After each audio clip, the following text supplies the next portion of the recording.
Hi, I'm Eric, and this is another demo of Repo Prompt. It's a macOS native app designed to help make it as easy as possible to bring your code into AI and bring the AI's changes back into your code. So here's a demo where I'm using an old version of Repo Prompt that was built with Electron. So in it, we also have a file tree like this, but that's mostly handled in the file manager here, where we also handle default filtering. So Repo Prompt does support default get ignore filtering, and we have other filtering options available. But in this version, we didn't have very sophisticated filtering. So you can see, we'll look through here, and you can see that we had some image extensions that we were filtering, and kind of that's it. So we're going to go ahead and add some more robust filtering to include DLL files and other binaries. Great, so let's go ahead and try that out. So what this is doing right now, so while it's working, I'm just going to explain a little bit, that basically Repo Prompt supports different file editing formats. So it's got diff, whole, and none. So right now we're using the diff mode. So what that entails is that the AI will try and use the modify tag here and find changes to different parts of the code.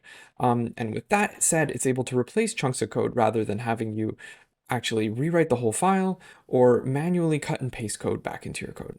So that's very tedious, and we can actually go ahead and work better than that. So we had gone and just selected the file manager since that's all we're working with, and basically go ahead and take a look at what happened. So as you can see here, we were able to properly locate all of these changes, replace the code in question, and you can see that there's 4 edits altogether. Down here is the 4th one. So we can go ahead and accept all, and that change is perfectly accepted. The code is very functional, compilable, and we can work with that. So we can go back and see, that was fully merged.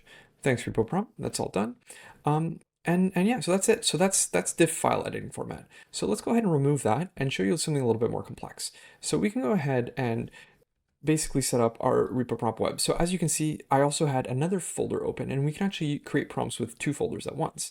But right here, we've got all of these files selected, and we're able to get to work. So what I'm going to do here is use the Pro mode, and the Pro mode is set up to have multiple AI models depending on file size and complexity. So I'm going to go ahead and ask the AI to add a blog feature. Let's add a blog feature. Great. So keep it simple. It's not a complicated task, but it's going to affect multiple files. So when you're working with many files at once, the Pro mode is great because it can help you find changes required to different models using a nice model like Sonnet. It's able to create the files required. So right now we created the CSS, we created the blog component, so we're creating the blog.js, another blog CSS, and then it's going to go ahead and make the rest of the changes here. So this is actually a change that requires quite a lot of new files. But as you can see here, we're also editing files. So we've got the app.js that needs updating. And what this app is able to do now is basically look here and see, okay, well, we needed to change this code here, update the imports. We don't want to change this code here, but we want to change the rest. So this was actually determined to be a moderately complex task. It used GPT-04 Mini. This one's a lot simpler, so it was using Gemini Flash. So same thing here, it's able to find the edits required. And down here, the package JSON was also done. So we can go ahead and take a look here. And these are all the files that were edited here. So we can see how it basically identified all of the different edits, made them all, and we can apply them all and save. Great. So that was a demo of all of the AI functionality. If you're not familiar, we can use API keys here. We can go set up OpenRouter. We got Olama support, Anthropic, OpenAI.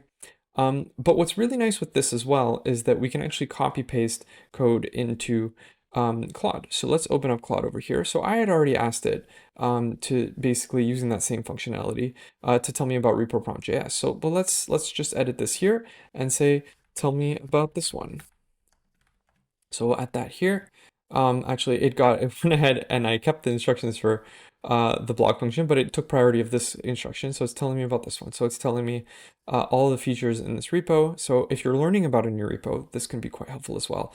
And we also support a nice file tree, so we can look at the file tree as well. And this helps the AI really understand your file structure and give you some more concrete information about it. So that's the demo. That's what we've got here today. And I hope it was instructive. Hope you learned something about Repo Prompt. And oh yeah, let's just take a look at this saved file feature here. We can actually go ahead, and I've got a bunch of saved prompts as I'm debugging on things, but you can go ahead and create new prompts, say like file editing prompt. split code into nice code blocks for me and save. So what that does here is we can have save prompts that we can go ahead and find and use later. So that was just a nice little thing that we wanted to throw in at the end there. Hope this was helpful, and hope you give Repo Prompt a try. It's open on TestFlight now. It's free to download, free to use, and we've got a nice Discord community where people are reporting feedback and new feature requests. So if you're using it and you want to have a new feature, just come and let me know. Thank you so much, and hope you enjoy.